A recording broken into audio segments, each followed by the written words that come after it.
saya akan menjelaskan tentang trimatra. Nah, paparan saya ini pada dasarnya sudah pernah disampaikan oleh Bu Virus tahun lalu. Nah, cuman ada penyesuaian sedikit untuk menyesuaikan kebutuhan tugas. Nah, saya mau menjelaskan sedikit dulu ya tentang trimatra. Jadi kalau mungkin beberapa daerah belum familiar dengan istilah trimatra, tapi kalau Anda buka KBBI ya sudah masukkan trimatra, ini adalah definisi yang muncul. Pertama, by definition trimatra itu adalah ukuran tinggi, panjang atau lebar dimensi. Kemudian yang kedua adalah ukuran banyaknya tekanan irama dalam ini konteksnya kalau dalam musik. Kemudian yang ketiga adalah sas bagan yang dipakai dalam susunan baris saja yang berhubungan dengan jumlah, panjang, atau tekanan suku kata. Nah, jadi memang istilah trimatra itu digunakan di beberapa bidang ya, termasuk kalau di KBBI ini dijelaskan. Di musik digunakan juga pembuatan sajak. Nah, tapi istilah trimatra ini juga digunakan dalam bidang arsitektur atau di dalam bidang-bidang yang berkaitan dengan tiga dimensi. Makanya ini ada definisi pertama nih. Jadi kalau mengacu kepada bidang kita, definisi trimatra ini adalah ini, ukuran tinggi, panjang atau lebar atau dimensi. Nah, berkenaan dengan istilahnya ya, kalau Anda sudah ngomongin dwimatra kemarin ya, dwimatra yaitu dua dimensi. Kalau trimatra arahnya 3 dimensi. Nah, ada dua dalam konteks trimatra dan tugas kita ini ya, ada dua unsur yang perlu kita pegang dari definisi KBBI, yaitu sesuatu yang memiliki tinggi, panjang, lebar, dimensi, dan konteks memiliki irama. Karena dia tidak semata-mata hanya objek gitu ya, tiga dimensi, tapi konteksnya juga harus memiliki sebuah irama. Nah, harapan saya Anda sudah paham ya ketika saya berbicara tentang irama, artinya ada konteks perulangan di situ. Kalau kemarin Anda berbicara tentang unsur dua dimensi ya, unsur nirmana yang di Dwimatra yang memiliki irama dari unsur-unsur rancangannya, tapi di sini kita berbicara lebih dalam konteks tiga dimensi. Sehingga bila disimpulkan, trimatra ini adalah sesuatu yang terdiri dari tinggi, panjang, lebar, tiga dimensi, dan memiliki irama.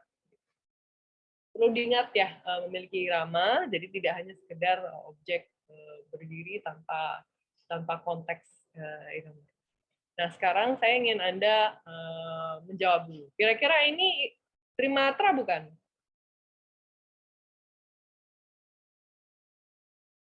Jawab atuh, buka mic-nya sayang. Coba, trimatra bukan? Bukan, Bu. Bukan. Oke. Kalau yang ini? Trimatra bukan? Iya. Iya, Bu. Ya, kenapa? Karena ini tersusun memiliki irama. Ya, betul. Karena ada iramanya. Sehingga kalau kita mengacu ke sini, tidak ada unsur irama yang terwujud dari si macan ini ya. Dia memang secara fisik dia memiliki unsur tinggi, panjang, dan lebar. Itu ada dimensi dan dia terwujud secara three-dimensional. Tapi tidak ada unsur irama yang terbentuk dari kehadiran satu objek ini. Maka dia tidak bisa disebut sebagai trimatra. Tapi lain dengan yang ini, sebut saja ini sculpture ya. Sculpture ini ada unsur perulangan yang dimana perulangan tersebut tersusun sehingga dia memiliki sebuah irama yang akhirnya yang disusun sedemikian hingga sehingga dia menjadi. Nah, oleh sebab itu objek ini atau sculpture ini bisa disebut sebagai. Nah, dari dua contoh di situ ada konteks yang perlu Anda ingat, yaitu ketika kita berpikir trimatra, Anda harus berpikir tiga arah utama, yaitu ada sumbu X, sumbu Y, dan sumbu Z. Kalau X biasanya ke kanan gini ya, Y ke bawah. Kalau ke Z sisi atas gitu ya. Kalau kita lihat dari atas ke bawah ini ya, X, Y, Z itu gini, terus di sisi yang membuat dia menjadi 3 dimensi. Kalau waktu di Sumatera, Anda cuma berpikir konteks X, Y saja. Gitu. Sumbu X, Y saja. Jadi dia karena flat 2 dimensi. Tapi ketika kita ngomongin trimatra, dia kita mulai berpikir dia secara 3-dimensional sehingga melibatkan sumbu Z. Nah, ada beberapa prinsip yang perlu Anda pegang ya ketika Anda merancang trimatra, yaitu berangkat dari unsur terlebih dahulu. Dan ini sudah Anda pelajari juga ketika Anda mempelajari trimatra ya. Jadi ada unsur konsep, ada unsur rupa, ada unsur perkalian, ada unsur akar.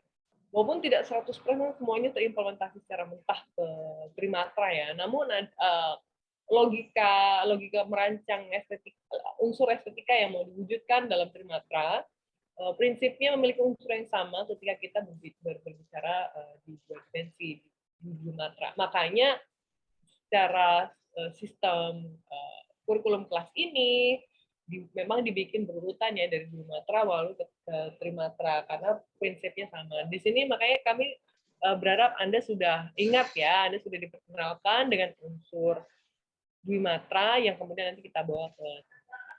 Kemudian dari unsur prinsip, Anda perlu baca buku Lucius Wong ya, buku asas merancang trimatra. Akan saya jelaskan sedikit di belakang. Namun ini sesuatu yang perlu Anda baca juga ya. Dan semoga nanti apa yang saya paparkan itu bisa sedikit memberi gambaran konteks yang perlu Anda pahami di buku Lucius Wong. Nah, dari unsur dan prinsip tersebut harus sesuai dengan konsep yang akan dibawa. Jadi gini, kita kembali lagi ke sini ya.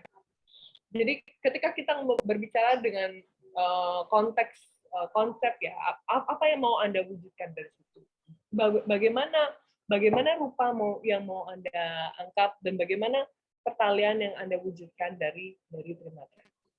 Dari situ nanti berangkat dari konsep yang mau Anda angkat, lalu diwujudkanlah dari bentukan trimatra. Nah, unsur-unsur ini dan prinsip yang nanti Anda dan prinsip trimatra sifatnya itu dapat membantu Anda untuk mengolah bentukan estetika. Kadang itu soalnya kesulitan ya mulai dari nol. Tapi prinsip-prinsip ini akan membantu Anda bergerak. Maksud saya gini. Ketika kita mungkin membuat sebuah trimatra dari satu objek bentuk ya, kubus misalnya. Gimana sih cara mewujudkan konsep yang estetis dan mungkin secara kontekstual itu memenuhi standar untuk lulusan SKS 1. Anda bisa mengacu kepada unsur dan prinsip ini. Bagaimana raut yang ingin Anda wujudkan? Dan di situ Anda bisa mulai mengolah dari ukuran, warna, dan bariknya. Kemudian setelah itu, dari situ bagaimana perulangan pertalian dari perulangan bentuk yang Anda angkat. Dari situ kemudian ketika dia dimunculkan dalam satu objek, satu kesatuan, muncullah satu konsep yang memang sudah Anda harapkan terwujud. Nah, kalau kita mulai berbicara bentuk ya, pada dasarnya kalau trimatra itu dapat memiliki beberapa raut wajah. Kalau Anda lihat di sini, prinsip unsur bentuknya di sini sebenarnya sama, dari bentuk segitiga. Namun dari pasta tekstur baliknya berbeda.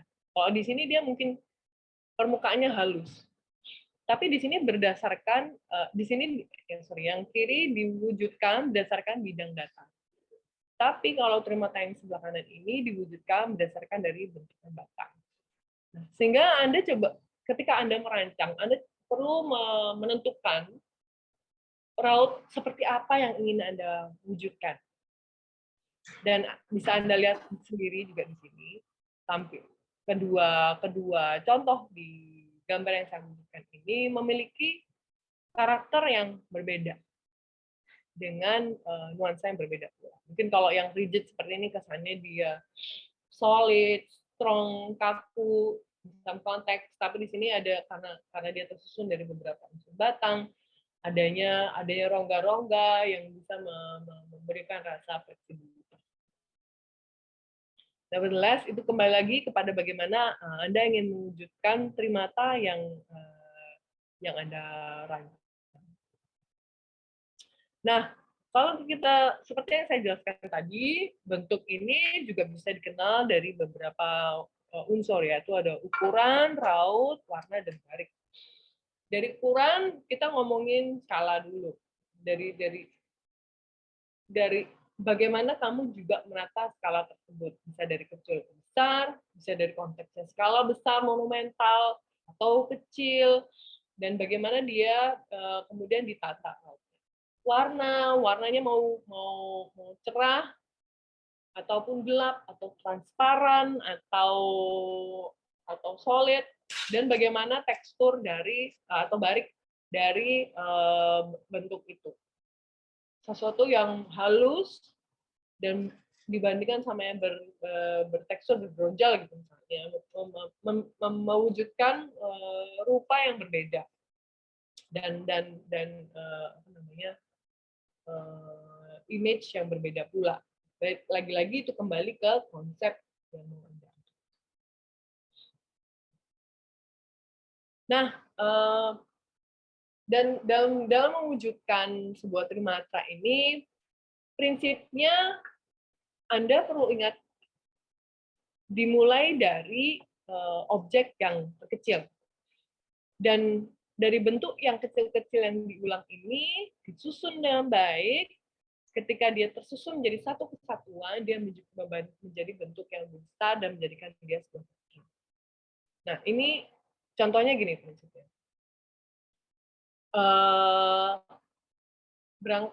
Manusia itu dibentuk dari susunan sel. Dari objek-objek yang kecil-kecil, dia disusun dari satu kesatuan menjadi satu kesatuan ya, badan kita ya, badan yang utuh, yaitu badan manusia.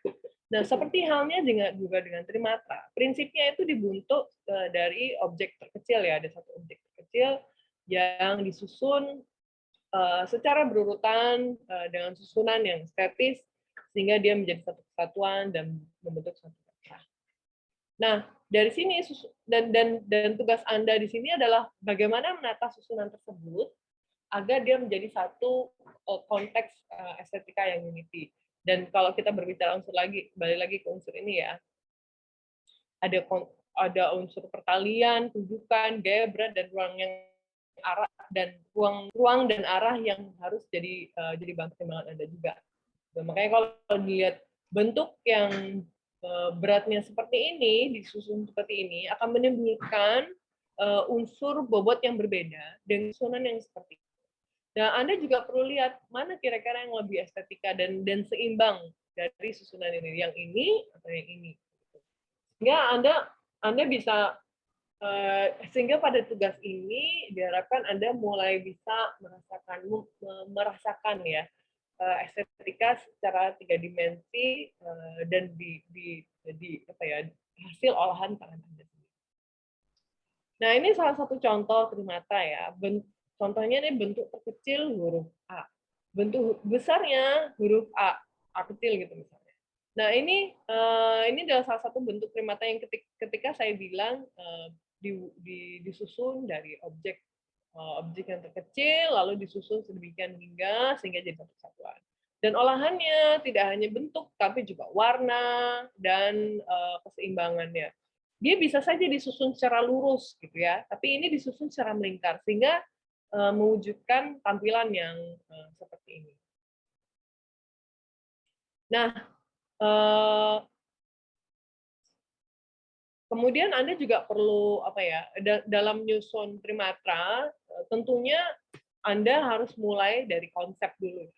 Anda mau buat yang seperti apa? Karena pada dasarnya ya Anda bisa bikin apapun ya. Yang membatasi itu hanyalah adalah konsep. Makanya Anda harus mulai dengan konsep.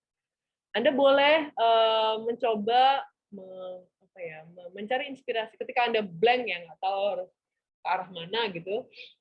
Anda bisa mencari inspirasi bentuk dan melakukan preseden-preseden. Setelah Anda wujudkan konsepnya, Anda mulai dari sel atau unit terkecil. Bagaimanakah Anda mau menyusun itu berdasarkan berangkat dari bentuk yang seperti apa dulu. Lalu susun dengan rencana yang dipilih dari konsep yang Anda wujudkan. Bagaimana diputarkah, diberdirikan,kah, dimiringkankah, gitu. Dan kemudian sambil Anda menyusun itu, pastikan gatra yang dibuat itu memiliki irama dan memiliki berbagai raut. Artinya, ketika dia diputar, gitu ya, setelah diwujudkan, ketika Anda putar, Anda bisa mendapatkan semua sudut itu estetis. Jangan sampai, contohnya gini, mungkin Anda pernah lihat ya, rumah depannya itu gayanya Renaissance, belakangnya itu bodinya itu ternyata Renaissance itu cuma tempelan depannya doang. Nah itu yang perlu Anda hindari. Konteksnya di sini adalah 3 dimensi yang memang bisa estetis dalam segala sisi ya. Ketika kita putar seperti ini, sudut-sudutnya itu semua estetis. Dan ini nanti jadi bahan evaluasi juga.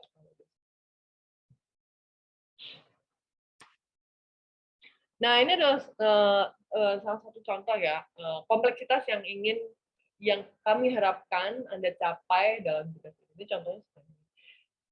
Ini adalah salah satu bentuk ya, yang mungkin bentuk terkecilnya adalah segitiga, dan dia melakukan perulangan, dan ada sedikit gradasi warna di sini. Kayaknya ini sebenarnya nggak digradasi, cuma perulangan doang. Maka hanya ada roncetan, tanpa dia ini tidak ada unsur roncetannya, hanya perulangan. Dan sedangkan paling sebelah kanan ada roncetan arah. Jadi setelah ada perulangan, ada unsur roncetan arah.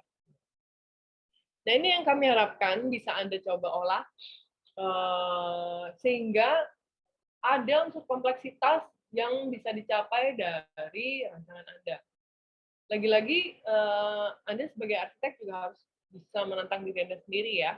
Bagaimana menata sebuah trimatra yang estetis, namun juga kompleks, dengan konsep yang Anda angkat. Nah, berkaitan dengan ini adalah salah sebagian prinsip dari buku Siswong ya, ini bukunya beberapa asesmen tentang.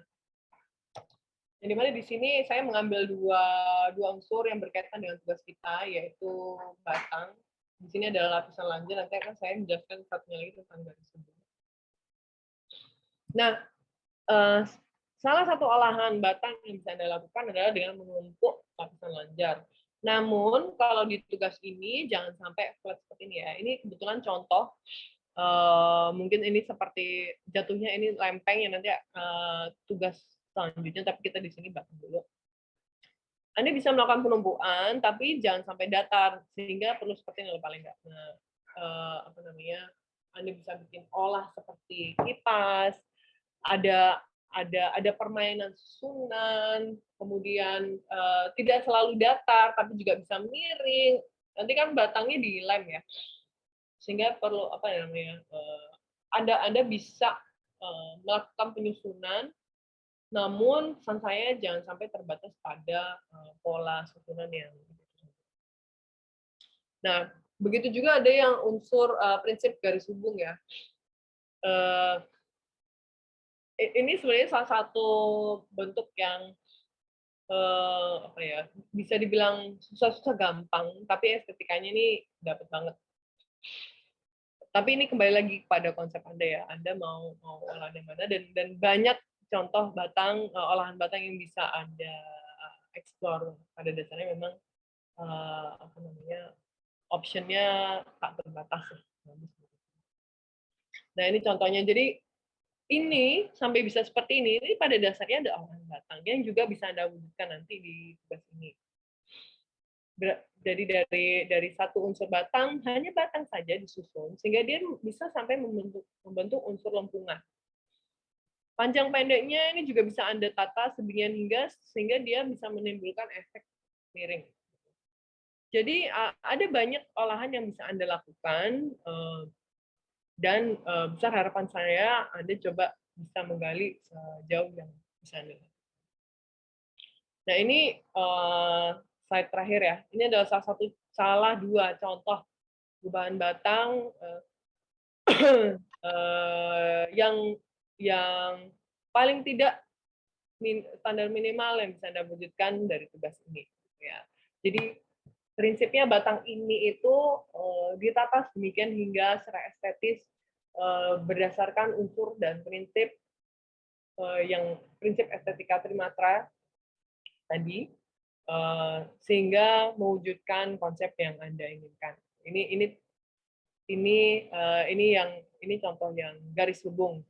Jadi ketika batang disusun sedemikian hingga sampai membentuk seperti kipas seperti ini. Nah, kalau ini dia ada twist dari dalam, dia muter terus sampai akhirnya melingkar keluar. Nah, ini bisa Anda coba. Begitu. Kurang lebih seperti itu.